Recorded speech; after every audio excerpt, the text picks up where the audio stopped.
ओम नमो भगवते प्रणवाय। स्वामी प्रणवानंदजी महाराज हिंदुদের জন্য হিন্দুদের দুঃখ বুঝেছিলেন, হিন্দুদের ভবিষ্যতে কি অসুবিধা হবে তিনি বুঝেছিলেন। তাই তিনি শ্যামাপ্রসাদ মুখার্জিকে আগে করেছিলেন। তিনি উত্তরসূরি হিসাবে দায়িত্ব দিয়ে গেছিলেন যে হিন্দুদের রক্ষা করার জন্য। শ্যামাপ্রসাদ মুখার্জি সেই কথা রেখেছিলেন। পাকিস্তানের সঙ্গে যেতে দেয়নি পশ্চিমবাংলাকে। তা 21শে জুন যে পশ্চিমবঙ্গ দিবস, 20শে জুন কোথাও কোথাও পালন করা হচ্ছে পশ্চিমবঙ্গে 20শে জুন। তো সেই পশ্চিমবঙ্গটাকে যে রক্ষা করেছেন সেটা হলো শ্যামাপ্রসাদ মুখার্জি মহাশয়। তো কীভাবে করলেন প্রণবানন্দজি সেই উদ্বুদ্ধ শ্যামাপ্রসাদ মুখার্জিকে, তার কথা বলছি। 1940 খ্রিস্টাব্দেই পূর্ববঙ্গের নিপীড়িত হিন্দু জনগোষ্ঠীর পাশে থাকার জন্য প্রণবানন্দজি দ্বিতীয়বার পূর্ববঙ্গ অভিযান করেছিলেন। এবারের অভিযানে তিনি অভূতপূর্ব সাড়া পেয়েছিলেন। প্রণবানন্দজি হিন্দু জাগরণ ও হিন্দু জনগোষ্ঠীর পাশে থাকার জন্য দ্বিতীয়বারও পূর্ববঙ্গে যাত্রা করেছিলেন। এবারও তিনি সেখানে প্রচণ্ড জনসমর্থন পেয়েছিলেন। শুধুমাত্র হিন্দু জাগরণ ও হিন্দু জনগোষ্ঠীর সংগঠনের কাছে স্বামীজি কম করে 6 বছর নিজেকে নিয়োজিত করেছিলেন। 1941 খ্রিস্টাব্দের জানুয়ারি মাসে প্রণবানন্দজি তার পার্থিব শরীর ত্যাগ করেন। এই 6 বছরের মধ্যে তিনি হিন্দু সমাজকে সংগঠিত ও সচেতন করার বিষয়ে যে ভূমিকা গ্রহণ করেছিলেন বাংলার রাজনৈতিক ও সামাজিক ইতিহাসে তা অবিস্মরণীয়। এছাড়া আরও একটি কাজে তার দূরদর্শিতা পরিচয় পাওয়া যায়।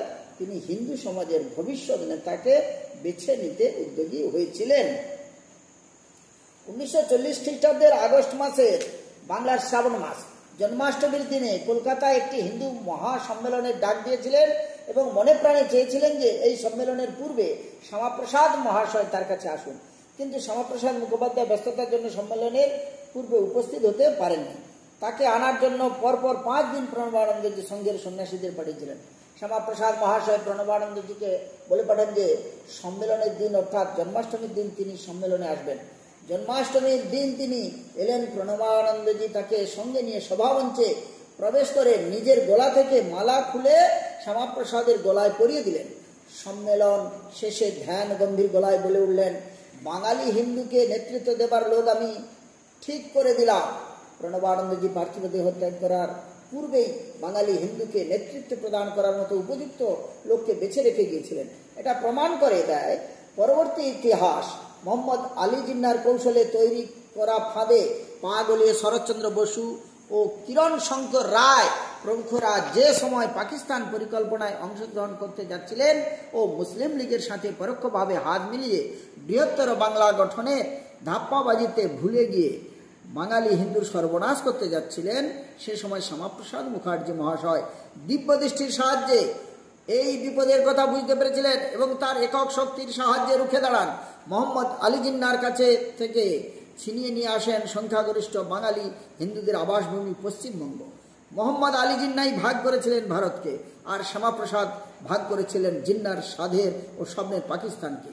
শ্যামাপ্রসাদ মুখোপাধ্যায় যে ওই সময় বাঙালি হিন্দুদের কতটুকু স্বার্থ রক্ষা করেছিলেন সেটা বোঝা যায়। স্বাধীনতার পরে পূর্ব পাকিস্তান তথা বাংলাদেশের দিকে দৃষ্টিপাত করলেই সেদিনকার নির্যাতিত সংখ্যালঘু হিন্দুদের দিকে একটিবার দৃষ্টি নিক্ষেপ করলেই বুঝতে পারা যায় স্বামী প্রণবানন্দজি কেন পাক স্বাধীনতা পর্বে হিন্দু জাগরণ ও আত্মরক্ষার কথা বলেছিলেন, আর শ্যামাপ্রসাদ মুখোপাধ্যায়কে বা কী কারণে জিন্নার বাড়া ভাতে ছাই ঢেলে দিয়ে পশ্চিমবঙ্গকে চিনিয়ে এনেছিলেন। এসব তথ্য পাওয়া যায় ভারত সেবাশ্রম সংঘের প্রণব মাসিক পত্রিকা থেকে। আপনারা প্রণব পত্রিকার গ্রাহক হবেন এই বলে এখানে আমার কথা শেষ করছি। জয় গুরু।